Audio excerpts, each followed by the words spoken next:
Assalamu alaikum wa rahmatullahi wa barakatuh. My name is Sultan, and you're welcome to Metromale, your most watched show, if I must say, on TV. Yes, we're new, but I see that you guys are catching on real strong. On the show, of course, I have my usual suspects. On this side, not you, because I know you want to shout your name. No, you start with your right side. I know, I'm just joking. Yeah. Because side, you have... Let me see your name. Okay. Please give me the privilege. Go ahead. My brother, my very special brother. No, you know, sometimes when they say special, it means something else, brother. Yeah, No, in this case, you are a very wonderful gentleman. Thank you very much. You kind of like give us that balance on this show. Alhamdulillah. Yes, please. Join me as I welcome my brother, Ahmad Oyekan. Thank you very much. Assalamu alaikum. Amin alaikum salam wa rahmatullahi wa barakatuh. Nice to be here once again. Yeah, thank you very much. And this time, he gave me the privilege of calling your name. And of course, my brother, Saheed on P. Osikoya. Bizo, do you want to introduce yourself? Because the way you're looking like... No, I'm fine with it. No, okay, introduce yourself, my brother. I'm fine with introduction. Okay, please. I don't know. I think I stole the show with this intro. I don't like it. You guys introduce yourself. No, you're not. Are you sure? No, we're good. No. All right.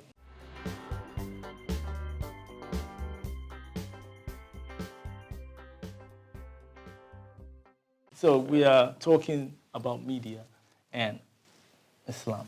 Okay. So what I understand about the media representation of Islam, if you could make a sketch of that, what would you draw? If we were to personify Islam and then give the media a pencil or a pad for them to draw, what would you see? If I should draw it in terms of, I'll draw a very small circle. Because that's the kind of representation we're getting. Exactly. It's in small circles. And I don't want to say we're being underrepresented or we're also being misrepresented. I would say misrepresented. Because there seems to be a bias in the media towards coverage of Islam or Muslims. There are these stereotypes that they stick to and the perceptions that they give, which they shoot out and roll out, unfortunately. Okay. And unfortunately, also, we've not done a lot to correct that. I will have a lot to do to correct that. Okay, because I was about to tell you that I was going to be the devil's advocate, no pun intended, on the show today with regards to how the perception of Islam and all the Islamophobia, everything that's going on in the world. I feel like we, the Muslims, have a part to play in that. We need to tell our story. We need to be outspoken as well. It's not just the scholars that come out to lecture the people or tell the people about Islam. Okay, some people are doing a bad job at representing Islam. We can't hide from that fact. I mean, the terrorists, everybody's doing, what they can to spoil the name of Islam. So for us as a group of bodies, people, we can come out to talk about this. We can share or shed light on, the good things that Islam represents. So for instance, so many people don't even know the meaning of Islam.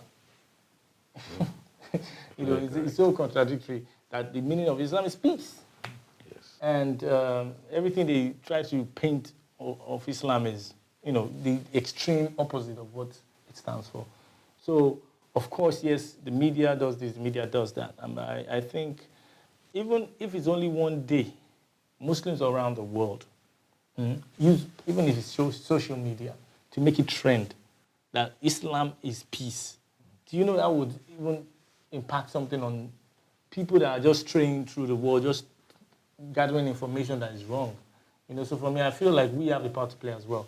Yes, the media is doing what they are doing, but we, the Muslims, need to come out and speak our own words. What do you think about that business? Yeah, actually, I agree with you. Like, we Muslims need to actually speak out more and let people know that Islam is peace. I have a lot of Christian friends who actually don't know, like, all they think about Islam is, you get Boko Haram, ISIS, you guys fast, you guys go to mosque on Friday, you guys pray 5 times a day.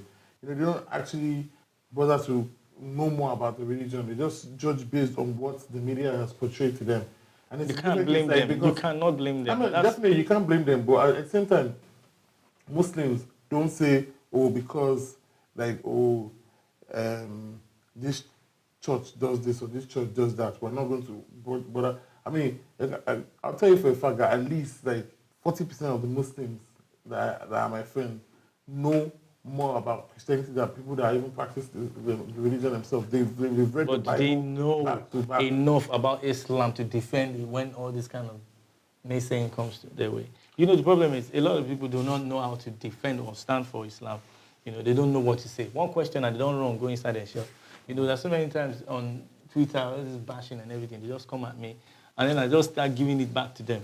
You know, but you know, in a very calm manner, so that they don't sense any form of hostility hostility and everything. So for me, I just feel like that's my standpoint here. This is my vantage point, and this is what I'll stand with. So you guys can, you know, can keep me in the middle and, you know, speak your own points. But for me, I feel the Muslims themselves need to come out and speak your own words yourself. You know, interpret it the way you need them to know. And then, you see, when there's the damage control you give bad press, is that you flood the information of good press.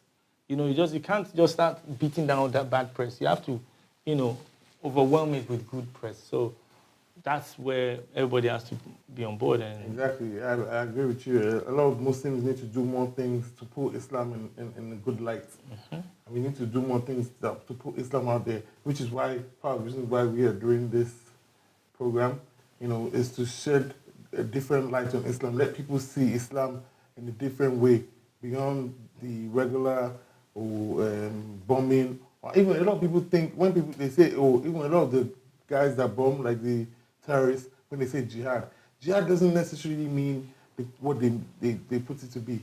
Because you can be fighting jihad yourself, like, you know, just like fighting against things you don't want. Mm-hmm. So it doesn't necessarily, but they put it in a different light. They make people feel like, oh, jihad is killing the next man. You have some virgins you have to go and meet somewhere. Yeah. Or some guy where, I saw some interview somewhere where some guy says, oh, the reason why he's blowing up somewhere is because they promised that they told him that he's going to get 40 virgins in heaven. That's why he's going to, you know. Like, a lot of people too are misled into the religion. Like, most of the terrorists, they confuse a lot of all these people that they bring into the religion and teach them, lie to them and promise them things. Most of the women, a few women that they caught before they detonated their bombs on them, they were saying, oh, they promised their family money and all these kind of things. I think a lot of people too do it out of frustration or based on that, oh, I've been promised a reward for my family, so let me use this to, you know, because they tell me that if I do this, I'm going to heaven and my family is going to be sorted financially for the rest of their life, which is false.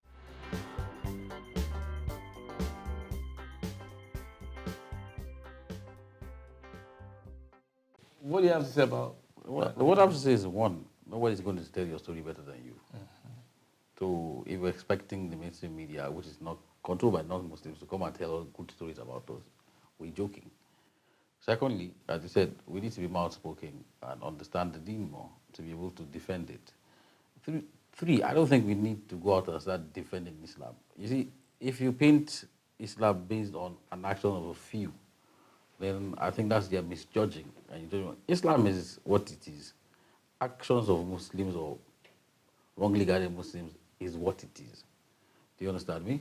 So what people do now is you now take the act of a few and now amplify it and make it look like that's what it is. What do you expect? Because the majority are silent. And yes. They're not as outspoken and as in your face as that very bad few. Not only that, as I said, the media is controlled by a certain group of people and they are not Muslims. We need to have our own media outlets. We need to have our own media stations, TV stations, radio stations, you know. Because, you see, the media is very powerful. Do you get me? Wrong information can be spread, false information and people will believe. Exactly. No matter how long it takes, some people is ingrained in them for a long time before they stop. So you think we need more Islamic TV station. Sure, we need more Islamic, yes, speaking our stories and reporting stories about Muslims are different. Don't you think you're already dividing the audience? To be honest, I don't think... What I think is we need a subtle platform where we can have everybody on board, then share the Islamic stories. No, I don't. You see, I don't think we need one platform. We can have various platforms. It's giving people options. So you see, back in the days, it used to be only CNN.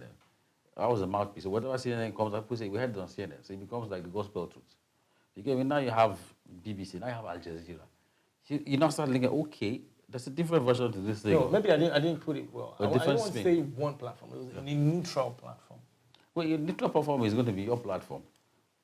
That's going to be, yes, that's because that's to be honest to yourself, and that's when it's going to come with the preconceptions and the misconceptions about you. Yes, but you see, sometimes when you are disseminating information, yes, and you know that people are already, not ready to receive that information from a certain point of view or from someone's perspective. So, but when you make it, it's like, see the world nowadays, it's subliminary, you pass these messages across to them. And it's somehow they just get it, it hits them midway, and they can't even go back. They're like, wait, now Islam, the title, it's too late, man. You get it? Now you enjoyed it. You can't go back. You saw that this is a Muslim's way of living, but you didn't know it was a Muslim story before, we started or something like that. There's a way you can get these people to, gravitate towards what we're trying to say without their attention being dead on arrival. You're right about that. I mean, you're saying that, look, there's already negative or hostility to news coming from Islamic media or media channels. But I think if you have media channels that are very professional and well run, people will always go there. Al Jazeera is a fact. Whether it's Arab, Middle East, you've got to a certain level of professionalism that people now can trust. I believe in you. I guess this is what we're trying to do here with something like that. You see, the thing is, don't associate it not only saying because it's the media channel, let there be quality. Yes, definitely. It has to be quality media channels so where people can trust the news. There's good content, and there's content people can listen to. Believing. So I guess with time, it will build to that level. Do you understand me? But the thing is that if we don't start creating our channels now, it will just, in denial, and we're playing with the ostrich in sand, thinking that, someone else will tell my story for me. They will not. Nobody will tell you the story for you. You have to tell us. So you have to come on and say, look, this is what I am, and this is what it is. I feel like we've allowed them tell our story for too long. Yes. I think it's time we put the actions in our hands and tell our story ourselves and let more people know more about Islam from a Muslim's point of view, rather than you just letting everyone say, this is what Islam is, this is what Islam is about. And I feel like you said, so a lot of people need to come out more and say, look, I'm a Muslim and I'm proud to be one. Because a lot of people shy away from it. And even put your money where your mouth is. You see, there are so many rich Muslims out there. They sponsor all that stuff. There's so many of them, even in Nigeria, that can put their money behind any Islamic content and just, make headway. But they're not doing it. They are not doing it. And I just feel we can use this platform to appeal to a whole lot of them. Don't just do it one month in Ramadan alone. To me, I feel like when you, like you said now, like a lot of people do those things during Ramadan just because they want people to, so they want them to call their name out and say, you donated or you did this. To be honest, I feel like you doing that, it should be something silent.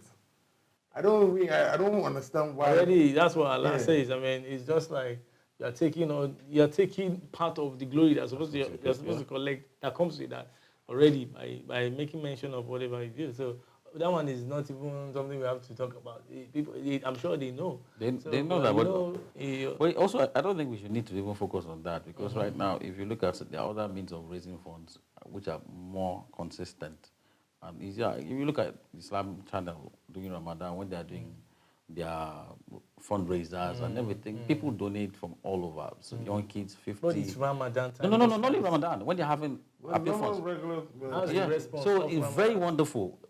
So what they do is you tap into the wider, broader audience that you can get from little drops of water, the mighty ocean, instead of waiting for one big. I know, that's exactly what another thing I feel like a lot of people young Muslims that are trying to do things to reach out to push the religion more, they get carried away by thinking, I'm waiting for one big Muslim man to give us that huge fund. Because, like you said, little drops of water make a mighty ocean. reach out to people. If it's somebody that donate, if you have 1 million people donating 100 naira, That goes a long way. Yeah. Since when one person donated 100 million. So back to media. So no, the issue of the media for me, as I said, or the way I see it, is that we need to organize ourselves and start getting our word out and our voices heard more often. You're shifting to my own. Your own. No, more often, because as I said, shifting to my devil's advocate seat. no. You see, the thing is, our narrative. Let them hear our narrative, not narrative from another person. Let's hear the Muslim narrative, and try to focus more, because what they do is the stereotypes that come with media, comes with Islam and Muslims. It comes with Africa and everything. You see, all you see is negative. Never been portrayed the positive, even when there's a positive about I've sang so many songs about that, especially for Africa. Yeah. Because you see, you turn on CNN, they don't show you anything good about Africa. It's, You see, You know, America, like, when you're in the United States, you see so many places with potholes, with bombs on the side of the road. Yeah. They don't show all that side. No, they don't. They don't show that side. So it's us. We just need to diffuse the media with enough information. You know, it's funny because like when I met some guys in New York, they said they were coming to Nigeria to do an interview and everything. So I asked them, "Oh, where are you going to film in Nigeria?" They said, "Oh, we're going to Makoko, we're going to Oshodi, we're going to Bariga." I said, "What happened to Banana Island? What happened to Ikoyi? What happened to Victoria Island?" They say, "Yes, the people don't want to see that because they already have that in their own countries. They want to see the slums of Africa." I'm like, everywhere in Africa is not a slum. You need to, and that's another thing too, because we in Africa, we're not pushing out, for example, Nigeria. Imagine if we are pushing our tourism out and we're doing videos of our tourism, tourist areas, and putting them online and promoting it just the same way Dubai does. And we're promoting it ourselves, not waiting for some white TV channel to come here to film it and export it and show them the bad side. We need to start showing the good sides. Same way it boils down to Islam. I mean, not drift away, but it boils down to Islam. Yeah. We need to start showing the good sides of Islam and the beauty of it. A lot of people think Islam is really hard. Exactly. But it's just when you put your mind to the doctrines and the Holy Quran, you're okay. You're very good. Well, I think there's one thing we need to understand. There's a media psychology and media war going on. Do you understand me? People prefer to have these images, so it's more difficult for people to want to come close to Islam and listen to it. Because that perception is very hard. Political reasons. Yes, and it's okay, it's hard. You've got to pray. There's so many rules and they're difficult. You know, it's not flexible. But as I said, that's just to block them from coming close and understanding. That's why you maybe find some of your friends don't want to even listen or they're not interested because that perception is so huge in their mind. And so as I said, same thing you're saying too, we need to get our voices heard. We need to get our narrative and then we need to make sure we are always neutralizing the platform so that we interest the people before they even know what information is all about. That's what I stand for. You see, even in music, I tell a lot of people, people don't want to hear messages. They don't want to listen to songs that have message. So this is what I do. I just mix up the beat, let it be jumpy, and I still pass my message with a jumpy beat. You see, so there's a way you attack, especially the new generation. You just need to speak their language. You need to, mix up with them, blend with them before you disseminate your very good. That's why you get shows like this where they can relate to. Most definitely. No, and they can speak their language. That's why we're here. Don't talk about ourselves. Why are you talking about? No, it's not self-promotion. It's just just reminding that. So that's what I'm saying. You can have events. What do you call it? Most definitely. Yeah, recordings. You can have where young people are and they can relate to you. You see, so it's not like the mainstream where you have the older generation and they're speaking a language that they don't understand. It's very important to say the appeal has to be there. And we should get the message across. Yeah. How to get it across to them, it's very important. I said the packaging and the message, how to get it across to people is quite important. Even things like there's a thing called Halal Fest, which is where like a festival where different people come around to do like halal food and halal activities, and they invite their Christian friends just to come and say that, look, we're not all about praying 247 and reading the Quran. Like, we also have fun. Socialize. We socialize. We have social activities. We have social activities that we do. But most people feel like Muslims don't socialize. That they're just strict about reading the Quran. See, all I can tell you is there will always be cliche notions. There will be people thinking about whatever it is, not just about our beloved religion, Islam. There are so many things, and there are so many cliche, True. notion correct. about it. So for us, I just believe that we just need to stand firm and make sure that we speak for Islam and don't let people speak about our religion. So thank you very much. We will be right back.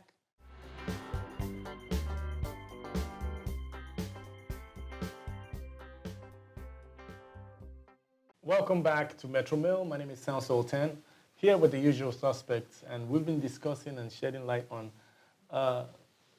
bad press, media, and Islam, and Islamophobia, every other thing you can call it or whatever they've tagged it. And right now, I just want us to, shed a light on the effects, the negative effects on Muslims, bad press. How does it affect you? Has there been any form of stigma towards? No, well, alhamdulillah, not yet, and I pray not.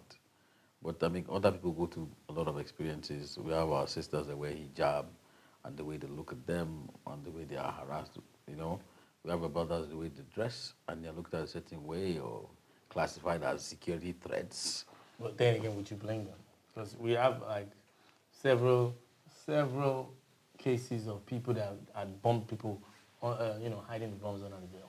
Yeah, well, also we have several cases of people that are blue-eyed, blonde, and have killed and shot many people. Yeah. And so when I say blue-eyed or blonde, I report it to the cops and call him that this looks like a terrorist. So how come that's not? Yeah, how come it's not like blue-eyed blonde guy? Yeah. Even if he's concealing a weapon, you might not just. No, but you see, you don't judge him on the looks. But when you say Muslim, like if Muslim comes to the bed now, like.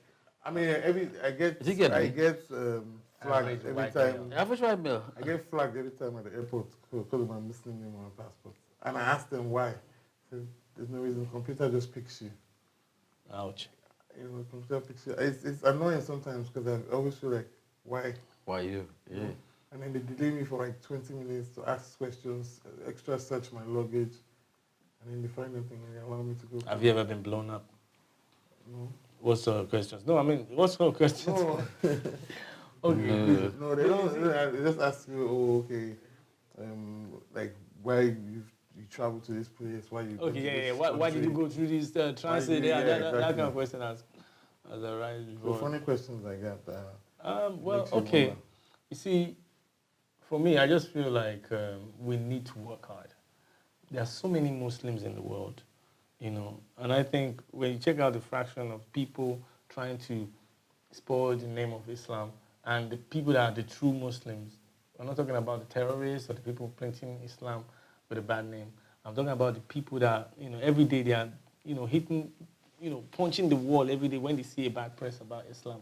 Let's be more outspoken, put our money where our mouths are and do something about it. That's what I'm here for. About this bad press. I feel like, because I've seen media do so many things, not just for Islam, even in the music industry, you see what media does. Media is media, so you can always, point accusing fingers at media. Media is like a gun, it's like a weapon that is just there. It's how you use it that matters. Whoever is in control of the gun. Yes, exactly. So for me, so we should, I'm not saying hold guns, but we should, start owning up to these things and using the media to, propagate Islam in a good way. So, what do you think about? I think for me, as I said after my experience when I went for Hajj, I said the first people that need information about Islam is Muslims. We need to do that propagation to ourselves. Exactly. In-house propagation, because a lot of us are very ignorant, a lot of us are misdirected and being misguided. And don't you think some of them are even very shy to come out to say they are Muslims? That's one part of it. A lot of them have wrong information in their hands, so misinterpret them in different ways. So we need to do a lot of even information, dissemination to ourselves. So that's why I would say the first place you start with that media information is to your family and to people close around you.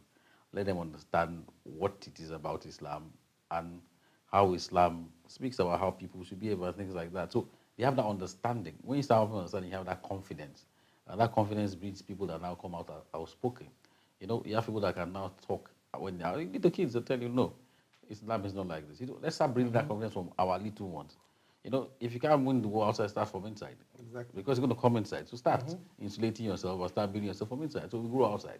And when we have those small units, it now become larger units. You see, a lot of people don't know about Islam, as you said. A lot of people are very... I went to Hajj and I was shocked. I saw Muslims from all over the world, and there were different behaviors. And it's like, this is un-Islamic. So I said, we need that information, to mention ourselves. Like, let people understand that this is the way Muslims should be. So Muslims need that more. Once you get that, and that backbone starts. So the closest unit is the family.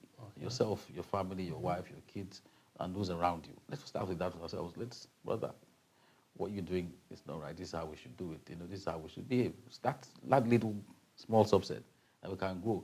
If you want to take that big battle, if you are weak, your backbone is weak. It's so easy. You see, that's why you have a religion who have over 1 billion people, and actions of what? Not up to 100,000. Now, easy to stigmatize 1 billion. And there's something wrong with that billion if you're going to allow 100,000 people to take over the narrative for them. So that means that 1 billion is so weak or silent. Exactly my point. I mean, we're so many, and yet we're not doing that much. And we sit back, armchair critics, and we just talk about. If we come together and lend our voices, we would overshadow whatever they are trying to pass out, and they would even succumb to the good Muslims and go like we need to come out every time there's an explosion somewhere, and they say, oh, he's a Muslim. We need to come out and denounce. And no, that guy is not. It's an Islamic act. Finish. He's not part of us. Yes, that is it. Quickly. You see, when incidents happen, they say no, he's insane or he's a lone wolf. When he's a non-Muslim, they find an excuse for him. Yeah, exactly. There's always a reason for him. No, when they go to history, he goes to school and shoots innocent. They don't say, is it disturbed or is it disturbed? They find a word to just qualify it. That also qualifies the average white male. That. Yeah, but it's the same way too. The Muslim that commits some of those acts might be disturbed. Have you thought about it? That some of them might really be mentally unbalanced. Do you get me? And that Islam they were trying to find that balance, but they found the direction they went was the wrong direction. If you carry a psychiatric evaluation, I'm sure you will be shocked for that a lot of them have histories of mental health issues. So, but nobody qualifies them as that. They just say, oh, it's a Muslim jihadist, the terrorist, fundamentalist, extremist. Those are the cliches they just throw. And when people see it, they say, yes. And when people meet people like, but you're not like those kind of people. I say, what? I'm a Muslim. If he misbehaves, he's not acting like a Muslim. Islam is standard. Islam is... I feel like this there's a neighborhood that harbors racism and religious chauvinism. Like, I don't know how to put it, to explain it. Like, racism is next door to Islamophobia and something like that. Yes, but of course. Because it's getting all political. And if you look at it, some white people, some black people even defend women that wear hijab in the United States now. A lot of them came out to Times Square. They had this please let her wear the veil and whatever. And they're all mostly colored people, Maybe because they understand the oppression and the suffering that they too had gone through, so they can feel it and when they start seeing it. So they know the signs and they see where it's going. So that's why maybe they connect to it. You understand me? So that is why it's a history, and they've been through that already. So they now understand what sometimes Muslims are going through when you start seeing people try to oppress them because of their beliefs, or try to suppress them because they have their beliefs, or stigmatize them because they have their beliefs. They've gone through because of their color. So they've been there. So it's not, as I said, it's history. People will always be people throughout life. So it's up to you to stand up for yourself. Exactly. Tell your own story. Mr. Bizu, before we round up, what do you have to do? I mean, I don't really have much to add, but like he said, if there's any bombings, we come out and say, look, this is not an Islamic act. It's somebody that claims to be a Muslim. Back in the day, KKK was somewhat associated with Christianity, but you didn't find them coming to say, or Christians or this, they call them KKKs. So I think it's the same way that when ISIS or anybody don't relate it to Islam. Exactly. Just call them What they are, yeah, it's a terrorist. They're terrorists. It's a criminal. It's a criminal act. It's a deadly act, terrible act. But don't say it's an Islamic. It's not. There's nothing Islamic about it. act. It has nothing to do with Islam. I must seize this opportunity to applaud my brother. I say Takbir, Allahu Akbar. Allahu Akbar. For what he does on social media is just remarkable. You see, in fact, that is account for, I didn't know until during Ramadan that you had the private account. I kept following him on his, what do you call that account? Your business account. You know, and he always, seizes the opportunity to disseminate information. That's the account where everybody go to for commercial stuff and to know what's going on in the, in the entertainment industry. But Bizu always posts stuff about Islam there. And that's kind of platform. That's what I'm saying. You created that platform. I mean, a lot of people from there, a lot of people have said, "Oh, you make me want to be a Muslim. You make Islam look nice than the way other people paint it to be." And that's actually what I enjoy doing, because I feel like a lot of Muslims don't come out to. A lot of people. I have a lot of Muslim friends that they don't post anything to do with them being Muslims on social media. Like it's the high time we start putting out more things and let people see that, look, Islam is not what these people are painting it to be. This is my idea of Islam, and this is how I'm. And then some people should stop being hypocrites and just loosen up a little bit.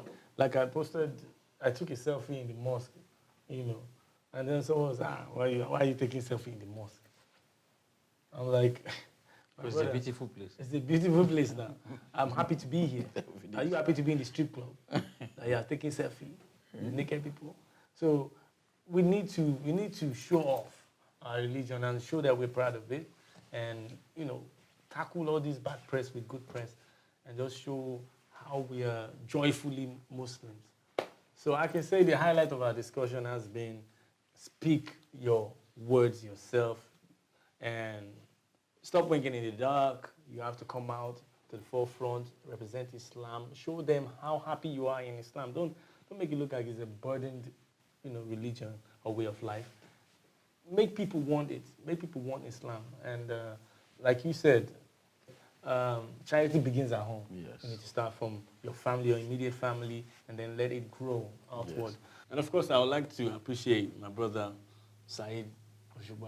He has always made effort to propagate Islam in a good light on social media, which I of course want to implore you to continue and inspire. Like you're already inspiring people, but tell them to use their own platforms as well, the ones that really admire what you're doing. So we will be right back. That's just a recap of what we've been speaking about. Of course, it's media and Islam.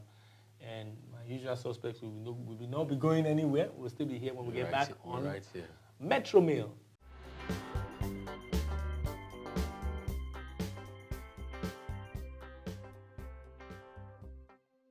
You are welcome back to Metromale. I'm still Sultan, a.k.a. Abdul-Ganiyy Fasasi. I have my brother here, Ahmad, Oyekan, and my brother Saheed. Osikoya. Don't worry, I'll save the name for later. So, on a parting shot, yes. What would you like to round up on? Yeah, I think what we should, my own opinion, personal opinion, is one, Muslims should stop crying about being marginalized or being misrepresented on media. Two, we need to get up and start doing things, and just stop being armchair critics. We need to really get up and start doing things. We need to be more active. We need to be seen doing things to change that perception. Thirdly, I think the easiest and the fastest way of changing the perception is you living your life as a good Muslim, so that the people close to you can see. You be the example and say, look, I see these things on TV, but no, Mr. Saheed is my neighbor or he's my colleague. Exactly. And he's a wonderful person, and he prays, he has a beard, but he doesn't act that way. He's very professional in his work, he's very decent. That is the greatest change you can have. There are many cases like that. There are many cases like that. When people see you, I say, but you're a Muslim, but you're not like these other ones we hear about. Let's start being the examples to them. And that's starting that media change, changing the narrative. But we living ourselves as good Muslims. So that when we interact with our fellows, they can see I love that point you made. I love what that. a Muslim is about, or who is a Muslim. You know, that so then now that sticks more in their mind. People that believe image your is- actions more than what your words. Yes. Exactly. So your actions will show in your interactions, in your dealings with people. Let them see you. Let them see the Muslim in you. Let them see you act like a Muslim. That will now spread the word more and change perception better and faster than that media narrative. We'll still bring that on board. But the easiest way and the quickest way is your actions. So our actions we should start acting like Muslims and behaving like Muslims. Through word of mouth, it might even spread better, wider Yes. than the media would. So I'll just add some few points to what he said. I actually agree with him on the fact saying the way you live and the way you live your life lets people around you see a different light to Islam. Because there was this skit I watched online where this man lived next to some Muslim people, but he didn't know they were Muslim. But and the guy from the beginning, like the guy hated Muslims. He used to always say bad things about Muslims, everything. But he didn't know these people were Muslims because they didn't come out to say they were Muslims. But they just used to be nice to him. You know, they will take care of his kid. They'll do everything. Like they were just little things that he didn't expect them to do. So one day he started bashing some Muslim guy that came to visit them. He was like, "You racist, you terrorist," blah, blah. And then those people came out and said, "We're Muslims." The man fell on the floor and started crying that, "But you guys are not terrorists. You guys are so nice to me. You guys treat my family nice. You do everything good to us. How come so Muslim?" And I'm like, look, it's the media. The media has painted Muslims in a bad way. And you know what happened? The man, from that day on, the man changed like his thinking towards Muslims. You know, like he was like saying he will never treat a Muslim bad anyway. He sees a Muslim, you know, he will never do anything wrong to a Muslim, you know, because he felt like every Muslim was a terrorist based on what he saw on TV. That he never had any close relationship or interaction with a Muslim. So it just boils down to us living right and living the right way. Even we don't necessarily, even if the person coming doesn't, for a guy, yes, for a lady that wears a hijab, yes, it's obvious to know you're a Muslim. For a guy that doesn't wear anything or doesn't have long beard, you know, but the way he lives and someone make people, when people find out you're a Muslim, make people actually say, "Oh my God, I would love to live the way you live," because they see, look, you don't.